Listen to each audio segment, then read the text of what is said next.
back with Alan Dershowitz, Bill Benny, and Steve Yates. When we were talking before, we got into the whole issue of how valuable this information is. Let's pick it up from right there. And let me go to Bill Benny.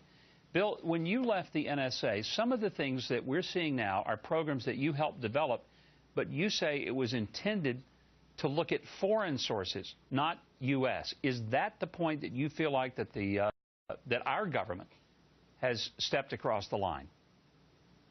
Yes, it is. Plus the fact that they're collecting such bulk data. I left them with analytic principles to do like a 2-degree principle that said if you had a terrorist talking to somebody in the United States, that was like the first degree. Then the second degree would be who that person in the United States talked to. That formed a zone of suspicion. And also you look at who the people are who are looking at the jihadi advocating sites that advocate terrorism and so on. And then you add those people to that zone of suspicion. That would have captured every terrorist that I know that we've ever experienced, including the 9/11 terrorists. And that gives you a very focused attack. What they're doing now is taking in all this orders of magnitude, much more data, and it's making their job much more difficult. So they're making themselves dysfunctional. See, that's, to me, an important question. I mean, we're getting so much information. We keep talking about the needle in the haystack, but are we making the haystack so big we'll never find the needle? Technology has changed a great deal, and we have programs that can go after this data, but I still think that the principles that Bill outlines are absolutely correct and should be guiding what our government is doing.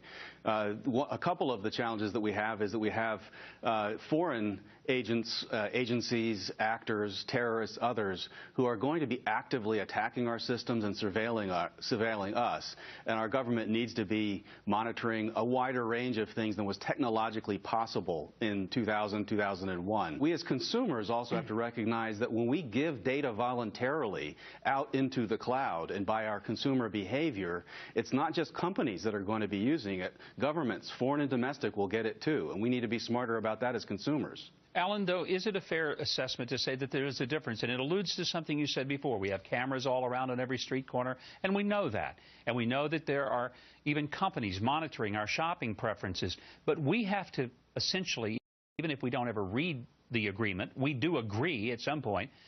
But have we agreed that our government can keep that information? Because, you know, Publix supermarket can't prosecute me.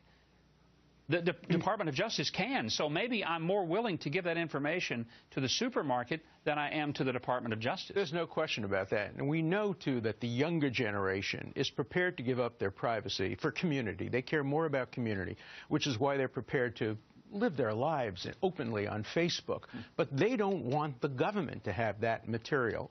Now, I like what somebody said previously, and that is this makes an enormous amount of sense in trying to solve crimes after they occurred, because after the fact, you can then make connections that go way, way out. That's why we're collecting so much DNA. Talk about a problem. The DNA problem. Do you know within 10 or 15 years, I predict every child born in America and perhaps in the world will have their DNA taken at birth. There will be a universal DNA bank, and we don't have a firewall between using DNA for personal identification as a super fingerprint and looking into a person's DNA, finding out their genetics, how long they're going to live, what diseases they're likely to get, whether they have propensities to violence and crime. DNA is really the key the government could use to unlock all of our privacy, and the Supreme Court has not been focused on creating protections against that.